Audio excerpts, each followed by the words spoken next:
You are watching Access LaPorte County, Channel 97.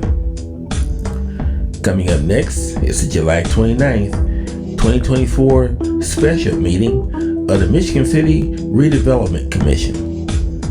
You can find more information for this meeting by visiting www.accesslaportecounty.org. Good morning, everyone. At this time, I'd like to call the Michigan City, Indiana Redevelopment Commission special meeting to order. Today is Monday, July 29th, and it is 10 a.m. Welcome, everyone. The roll call, Bill Gertner. Here. Tracy Tillman. Present. Sherry Wilson. Here. Clarence Hulse. Absent. Sheila Matthias, I am here. And Tom Demkowski. Here. Thank you. We have a quorum. Next, we want to discuss our one item.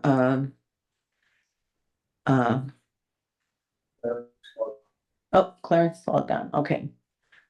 So we stand corrected. Mr. Hulse is with us. Clarence, can you hear us? There he is. Good morning, Clarence. Can you hear us? Good morning. Good morning. I can hear you. Okay, so you are attending. Thank you so much. We are ready to discuss approval of funding for downtown two-way street conversion project. Before we take a vote, I would like to make sure that we have public comment prior to the vote. So we'll discuss it, hear any pertinent facts and conversation, and then have some public comment. So, Excellent. Skylar. I'll lead this off. As you know, we provided some engineering funding for downtown street conversion. I wish the city engineer was here. I don't see him here. He's going to be here. Oh, is he here? Oh, you're usually up here. I didn't see you down there. See, it was his. As you know, we've talked about downtown converting the one-way to two-way for numerous years now. I don't remember I think I found some of the first iterations back in the early '90s. And it was also part of a couple of plans, like Michigan Greenway Gateway Implementation Strategy. Out of that strategy, we actually converted two of the three one-way streets into two-way streets. It was talked about at the time, but decided against it at the time. There was just a lot of moving parts at that time. At this point in time, we had a plan of flipping the street and just restriping. But in all honesty, that probably wouldn't have created the safest movement at 9th Street. And if you're familiar with our downtown 9th, as part of the old pedestrian walkway, it made 9th jog, and the center is offset. The center and curbs are offset. So even with that, restriping that pinch point and that really unsafe traffic pattern there really still existed. So when the new city engineer came on board, we started looking at this again, especially when we coupled it with the opportunity that CCMG Community Crossings Grant offered. And we decided that we really need to fix the whole street if we're going to repave the whole street. If we're going to do this, let's do it right and take out this unsafe movement. And that was what was asked of for the Redevelopment Commission, and that's what we participated in the engineering of that. That realignment of the street. We have a plan for it. You've received that. And as of right now, what's being asked of us is to provide it for a not to exceed number of $650,000 to fix the block in between basically 10th and 8th Street. Am I correct, Mr. Khalil? And then this would basically put this back into realignment. It would fix the curbs, and it would also provide us some more parking there, additional parking. We won't lose parking. So with that, I'm going to hand it over to Shim because he's the engineer of record, and let him speak about if we have questions about the actual engineering of this, and let us ask questions of him as well. But that's kind of the introduction and some of the history. Good morning, everyone. My name is Tom Khalil. I'm with Global Engineering and Land Surveying, 601 Franklin Street, Michigan City, Indiana. I'll be glad to answer any question. I know we talked about it multiple times, but in essence, I guess, or in summary, the project is actually a realignment or adjustment of the realignment between 10th Street all the way to 8th Street. That is the realignment or the adjustment. And then the conversion of the two-way traffic. And flipping the signs and adding more signs and adjusting all the handicap accessible ramps. So I'll be glad to answer any questions if you have any. Shim, can you talk about for the public benefit? We did get 2 bids in. It was bid out through the Board of Public Works. We had this as a kind of an addendum to that. Can you talk a little bit about that? That's correct. So the Board of Public Works led the project. We received 2 bids through the Board of Public Works, one from Milestone and the other one from Reed and Raleigh. Wood Division, actually 2 divisions, but the division that is in question right now, which is a conversion of two-way traffic and adjustment of the realignment. And Reed and Raleigh is the lowest responsive bidder. Okay. And then just for the clarity to that, so this is this is a betterment on top of the state funding, and the state funding that we do have to help with the pavement is Community Crossings Grant. The Community Crossings Grant is based on the PACER rating. Right now, Franklin Street is up for paving. It needs to be repaved from a PACER rating. It is at its lowest rating, if you will. So it qualifies. Keller, excuse me, just for the public's edification, could you explain what Yes. a PACER rating is and how we use that all over the city? Yeah. I don't know if you want to or. I'm gonna have Jim explain that. He does much better. PACER is a pavement management system, and it rates the streets from 1 to 10, 1 being the worst, 10 being the best. And it's the entire streets around the entire city. There's 167 miles, approximately 167 miles around the city. Every 2 years, the city reassesses the entire streets by driving the streets, and it gets updated every year. So the PACER system is a pavement management system. So we make our decisions on facts. That's what you're trying to say. That is correct. Thank you. Yeah. Thank you.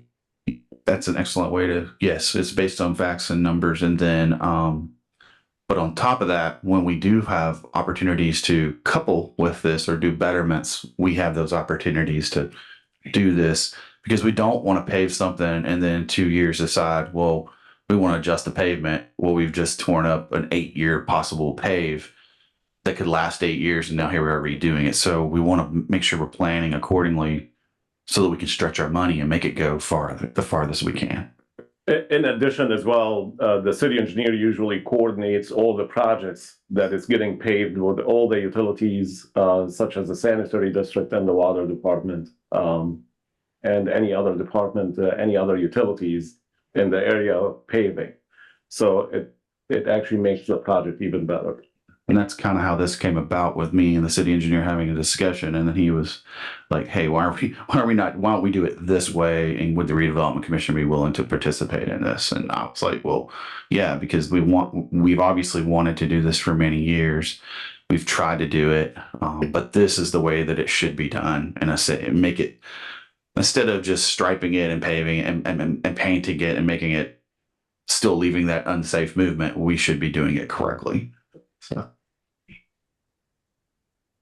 Any other questions for Mr. Quill?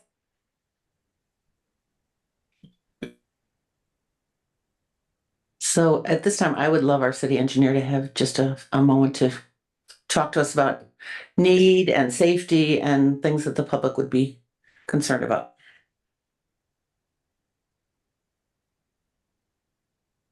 Tim Werner, city engineer. Basically, like Skylar said, we have talked about this, looked at some of the conditions that are out there. The current configuration there between 10th and 8th has a shifting of the lanes to the east for the one-way movement that used to be there.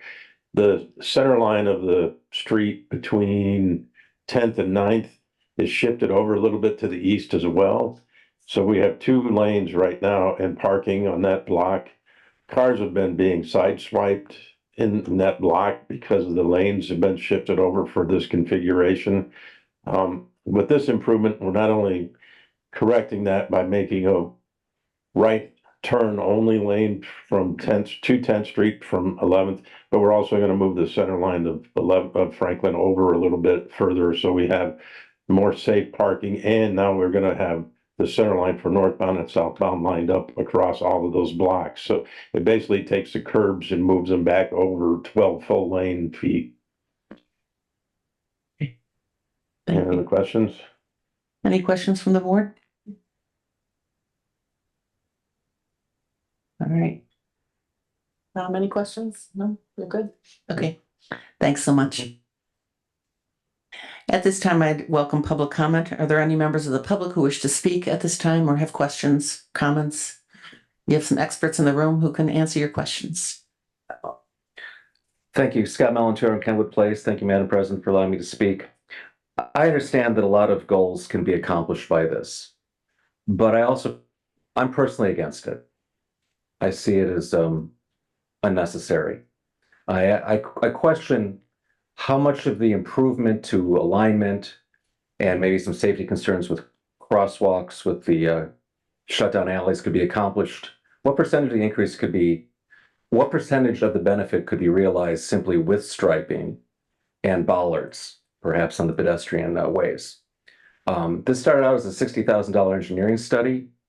It's now become approximately a $1.3 million project, with this initial contract being grant money, hopefully not to exceed, $630,000 or not to exceed $650,000. We've already choked down the north end severely, and all of us that live here know that. Most locals don't go there simply because of the frustration of going down Franklin. If we do make this two-way, so it's a single lane of traffic in each direction, think of the conga snail line we'll all endure trying to go down Franklin Street. It'll be painful, even more painful than it is now. One of my main concerns isn't so much with the project. I meant to start by saying I like and respect all of you for being here, including our city staff who I've talked to about this. And I understand they have good reason for wanting to do this. I question the need for it, the utility for it. Where's the business community on Franklin Street? Where's data on their take on this? One of my main concerns is that this entire process has essentially been through special meetings. Today is a special meeting. The redevelopment committee a week ago was a special meeting. The Board of Works meeting was a special meeting. These are not published they're not well advertised. The only way to find out about these meetings is through happenstance, or to go to the individual webpage of the individual board, click on the agenda, and hope it's there, which in this case it is, but it's not on the municipal calendar, which is the way I stay informed of these public meetings. I believe it's either 9th or 10th. Franklin is already two ways, which will handle the increased traffic from the parking garage that exits on 10th Street and the train station also on 10th Street. So we already have a two-way where there will be increased traffic. And in speaking with city staff, one of the actual goals is to create congestion, which I don't find sound engineering. It might be safer because it slows down traffic even more, even though we're choked down to pain already. It also increases traffic on the ancillary streets as people have to circulate, which is a net benefit for commercial properties. But again, it's another frustration for the people of Michigan City. So I don't think again, I respect everybody here. I respect there's other opinions. And one last note is perhaps Councilwoman Tillman was correct in saying there are better uses in this city for this money than a street that has been this way for decades. And again, how much of this can we accomplish with striping, bollards, which are pretty cheap, and maybe removing some curbs to fix the alignment at 9th Street without doing the full two-way, without doing the full Monty, as I like to say. So I would like, if you would all consider those points as well, I'd really appreciate it. Again, I appreciate all of you for being here and for giving me this time to speak. Thank you. Thank you. Are there any other members of the public who wish to speak at this time? Anyone online? Any response from city staff to any of those concerns? I would just say we notify this the same way we notify every meeting, and we give the proper due notice for everything. Just FYI. So it was notified exactly like a regular meeting. There's no, I guess, hidden agenda. It was all notified the same as we do normally. So yeah. Thank you. As far as the residents' comment about the business that's not being notified in that, I think, Skylar, you've had a meeting with pretty much everyone there in Franklin Street, and they're all in favor of two. Between Shem and I, we've met with a lot of them, but Shem and I actually do plan on having a public meeting prior, because we still have the issue right now is that we're not going to do this next week. We're going to do this we're not going to do it during the season right now. We understand, we live here, we understand the issue of there are a lot of people here right now. The goal of this is to start after the season, September, October. Really, we won't know that until we get the schedule from CCMG, from who we award this to. But our goal is to push this one out to, we'll be able to throw this one and say this one has to be during this time frame because of the issues that we have people here, a lot of people. Sorry, I lost my train of thought there for a minute. The issue right now is that CCMG has to be awarded by August 9th, if I'm not mistaken. That's correct. In fact, the state has to receive the contract from the contractors between the city and the contractor by August 9th. Yeah. They allow 4 months for the bidding process and the design, and then submit it to the state. One matter of record, the Franklin Street Pacer system rating, it's a 4. Based on that, we are selecting Franklin Street for paving. So just for the record, though. Okay. Yeah. So this is basically a betterment to that contract, and we would lose basically the utility, the economic of scale, if you will, with coupling this as part of the program that we will be awarded $1.5 million from the state. That will all go to paving. That is not part of this. This is a betterment on top of that. That all goes. So we have to keep this separate. But if we don't include it, we lose the utility of having one contractor do it all. You're correct, Mr. Schuyler, Mr. York. One other thing, the special meetings, I guess, that is being set, it's to actually meet the state deadline for the CCMG, and the funding has to be approved prior to actually signing the contract with the contractor. So I just want to make sure that you know that. So all the special meeting, that is the purpose of the special meeting, is to meet the state deadline. Thank you. Any other comments? Yeah. Yeah, I'd just like to point out for those that are, not necessarily about the two-way, just about coordinated construction. When you have two types of projects being coordinated at the same time versus separate, we gain so much by doing this at the same time. Utility locates, traffic control, monolithic pavement. Like if we were to do the second part of this, like a couple years down the road, you open yourself up for cold joint pavement. You don't want that. You want everything to go at the same time. You get a much better product. Then also for Franklin to be, even though it's a separate project, for Franklin to be at a number 4, that's critical, because that means we're at our end of life of that pavement. We're soon going to have unraveling. We're soon going to have rubbleizing of the asphalt. That means the bitumen's gone out of the pavement structure. And so we definitely need to approach this. And I mean, if you drive down it, you see I'm going to use a layman's term, you see all the crack sealing, and you see how bad all the alligator cracking is to the asphalt itself. Yeah, it needs to be acted upon. Another winter or two, and you'll have a gravel road instead of a asphalt road. So just put my 2 cents in. Thank you. Your construction expertise is really helpful, Sherry. Just saying. Yeah, that's very, very helpful. Thank you. Anything from you regarding this?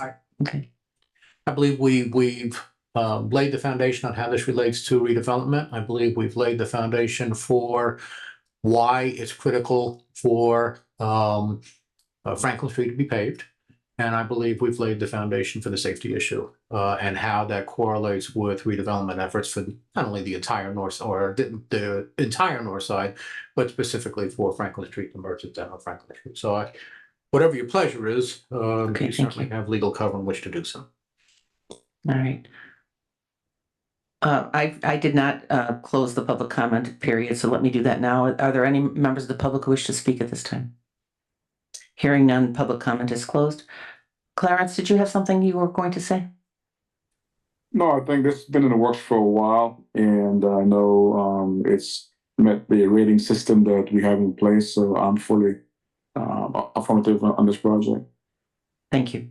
All right, let's go ahead and take our vote. All those in favor? Oh, I need a motion, sorry. I'm getting ahead of myself. I guess I need more coffee this morning. All right, I would entertain a motion to approve funding for the downtown two-way street conversion project. I'd like to make the motion to approve the funding for the downtown street project as presented. Should we set yeah, not to. Yeah, of amount of 650 not to exceed, which that would actually give you a 3.23% contingency. Thank you. Second. We have a motion and a second to approve the funding for the downtown two-way street conversion in a not to exceed figure of 650,000. All those in favor signify by saying aye. Aye. Aye. Oh, we have to do, I think because roll call because you are not present. Mr. Gertner. Aye. Ms. Tillman. Nay. Ms. Wilson. Aye. Mr. Hulse. Aye. Sheila Brosa Matias. Aye. Mr. Demkowski.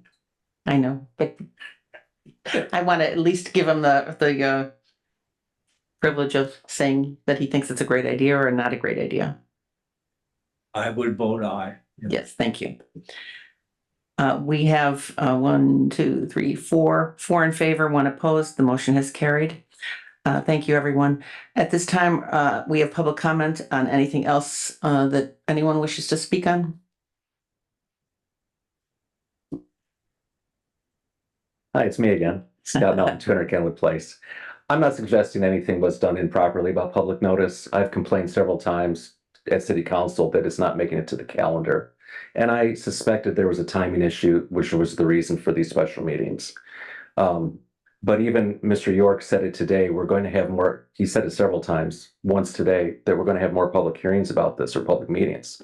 Well, counting to tomorrow's special meeting with the Board of Works, there will have been 4 special meetings on this subject and no other public hearings that I'm familiar with. So I like hearing there's going to be public discussion. But except for special meetings, we haven't had any, and I don't think that counts. I don't think most people, I'm trying dedicatedly to attend as many meetings as possible, as many of you have noticed. And I'm looking for these meetings and I can't find them. It's only happenstance that I found this. If you look on the municipal calendar for today, there is nothing listed. And in fact, there was this meeting and there's the historic committee was moved from last week to this week because they didn't have a quorum last week. And these things aren't making it to the calendar. And that you might all these boards may be meeting the technical definition of the Open Meetings Act or the Public Meetings Act. But from my perspective, we're failing because the public is not getting notice of these. But again, thanks for your time and efforts. Well, that's Appreciate a everything. point well taken. And I, speaking on behalf of the Redevelopment Commission, I think there's some things that we need to do to make sure that the public is informed by getting things on that calendar. I don't know who coordinates that, if it's the mayor's office or the clerk's office, but we probably need to work on that. So, point well taken. Sure. We will coordinate public meetings with the business owners. That's something that's what I actually meant. Because they will be affected and they want to know, like, how long is the street going to be shut down? Will my business be able to be open? But we can't schedule those until we have approval to do so. And one of the things we'd like to do is send a mailer out to all of them. And we did that last time with with actually the restriping. We invited the business owners to come here, and we had all of it hung up on the wall. We got to go through it. They got to look at their block. It was really a nice. I asked questions. How do I get my delivery now? How do I do this? We answer questions. And in the end, pretty much they were in favor of just restriping. This is a much better project and a much better product, in my opinion, and from a safety standpoint. And hopefully it's something we never have to really tackle again, because it's not getting cheaper to pour concrete. That's for sure. But anyways, we will begin that. And we want to time it as well to make sure we're not hitting it now and then they forget about it. And here we are in September and everyone's forgot. We want it to be fresh on their mind. So we'll work with that. Thank you. I would entertain a motion to adjourn. So move. Second. Thank you. We have a motion and a second to adjourn. All those in favor signify by saying aye. Aye. We are adjourned. Thank you so much. Thanks for making time for this today.